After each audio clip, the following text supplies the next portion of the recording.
Halo, Sobat Apoteker. Masih bersama saya Mimin IAI Kota Semarang. Kali ini saya akan membahas bagaimana cara mengisi SKP pengabdian pada halaman SKP platform Satu Sehat. Sebelumnya Sobat harus masuk ke akun Satu Sehat masing-masing dahulu. Setelah masuk, Sobat bisa arahkan kursor untuk memilih menu di samping kiri, yaitu menu SKP platform. Setelah berganti halaman, Sobat bisa memilih menu pengelolaan SKP yang ada di tengah. Kemudian, Sobat akan diarahkan ke tab baru di samping halaman Satu Sehat yang tadi.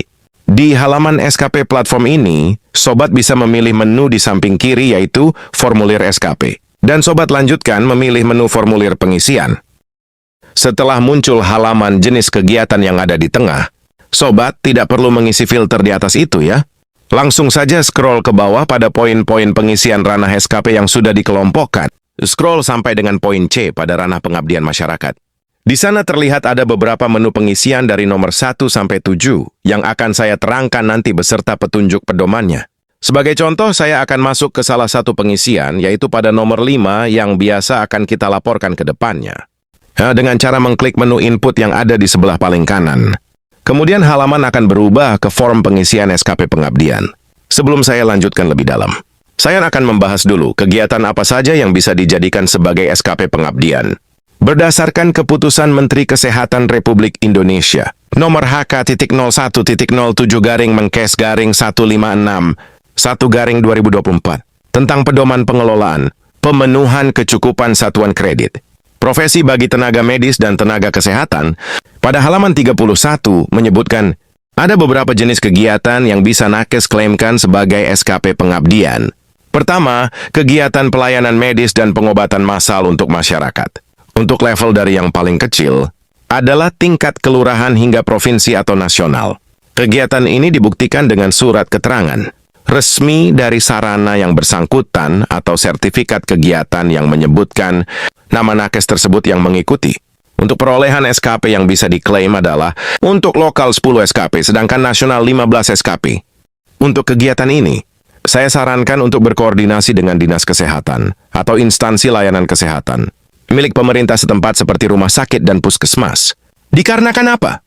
Jika kegiatan tersebut terdapat tindakan intervensi atau operatif yang berhubungan dengan kesehatan pasien. Kemudian kegiatan kedua, yaitu penyuluhan atau edukasi medis keprofesian. Kegiatan ini adalah kegiatan instansi atau kelembagaan seperti contoh, IAI mengadakan kegiatan penyuluhan kepada masyarakat yang diikuti para anggotanya. Atau kegiatan komunitas yang diikuti minimal 20 orang peserta, dibuktikan dengan surat keterangan atau sertifikat dari kelembagaan atau organisasi tersebut. Jumlah SKP yang bisa diklaim adalah 3 SKP per kegiatan. Kemudian kegiatan ketiga, penugasan khusus dari pemerintah untuk tingkat nasional, dibuktikan dengan SK pemerintah atau sertifikat. SKP yang bisa diklaim adalah 15 SKP per penugasan, namun dibatasi hanya boleh maksimal 2 tahun penugasan atau 2 kali klaim saja. Kemudian kegiatan keempat, keterlibatan dalam tim khusus misalkan tim bencana atau tim haji untuk tingkat provinsi atau nasional, dibuktikan dengan SK pemerintah atau sertifikat. SKP yang bisa diklaim adalah 10 SKP. Kemudian, kegiatan kelima keterlibatan dalam organisasi keilmuan atau organisasi masyarakat yang berhubungan dengan kompetensi keilmuan, misalkan menjadi pengurus organisasi resmi keprofesian seperti IAI, dibuktikan dengan SK resmi dari organisasi terkait. SKP yang bisa diklaim adalah 2 SKP per pengangkatan. Kemudian kegiatan keenam, penyuluhan melalui media sosial yang dianggap dapat dipertanggungjawabkan sesuai dengan keprofesian. Maksudnya adalah memberikan penyuluhan yang kredibel sesuai ranah profesinya, pada tingkat lokal atau nasional.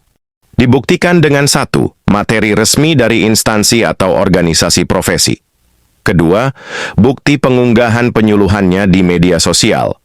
Saya sarankan untuk kegiatan ini adalah unggahan dalam bentuk video. SKP yang bisa diklaim adalah 0,5 atau setengah SKP per kegiatan. Namun kegiatan ini dibatasi hanya 6 kali dalam 5 tahun saja. Lalu yang terakhir, kegiatan ketujuh, sebagai narasumber rubrik kesehatan atau wawancara dan edukasi di media massa seperti TV dan lainnya.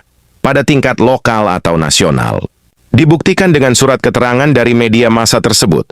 SKP yang bisa diklaim adalah 1 SKP per kegiatan. Namun kegiatan ini dibatasi hanya 3 kali dalam 5 tahun saja. Begitulah beberapa kegiatan sosial yang bisa kita klaim sebagai SKP pengabdian. Mari kita lanjut ke pengisian SKP pengabdian pada form yang tadi. Pada form ini kita bisa mulai mengisi pada kolom nama kegiatan dahulu. Mungkin suatu saat kalian akan menemui kendala dalam mengisi ini karena keterbatasan jumlah karakter. Isi yang sekiranya menjelaskan tema kegiatan tersebut, walaupun sebenarnya sangat panjang sampai tidak muat di kolom ini. Lalu lanjut pengisian di bawah, yaitu tempat kegiatan. Isi sesuai di mana kegiatan itu berlangsung. Apabila itu di media massa, maka sebutkan medianya. Kemudian mengisi kolom penyelenggara. Bila itu instansi atau organisasi, maka sebutkan, dan jika itu kegiatan mandiri, maka tulis saja mandiri. Lanjut berikutnya, yaitu mengisi bukti kegiatan. Untuk bukti berupa surat keterangan atau sertifikat yang disertai surat dukungan dari Dinas Kesehatan setempat, jadikan dokumen itu satu file dengan format PDF dan besarnya di bawah 250 KB. Untuk bukti kegiatan mandiri seperti edukasi penyuluhan di media sosial, silakan unggah bukti berupa file materi dan screenshot edukasinya di media sosial tadi, disertakan link menuju konten media sosial tersebut. Ketentuan file dan besarannya sama. Kemudian isian di bawahnya, yaitu kapan kegiatan itu berlangsung. Setelah terisi semua, jangan lupa untuk mengecek isiannya sebelum mengklik tombol simpan yang berada di bawah sebelah kiri. Seperti biasa. Pelaporan akan tersimpan riwayatnya di menu buku log sebelah samping kiri. Sebelum saya akhiri tutorial ini, saya akan menjelaskan sedikit berapa jumlah SKP yang perlu dikumpulkan bagi profesi apoteker.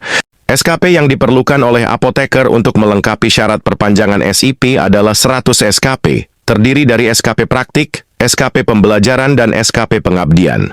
Minimal kecukupan yang wajib dicapai dari ketiganya adalah untuk SKP praktik dalam 5 tahun harus mencapai minimal 35 SKP atau lebih, untuk SKP pembelajaran minimal 45 SKP atau lebih, dan untuk SKP pengabdian minimal 5 SKP atau lebih.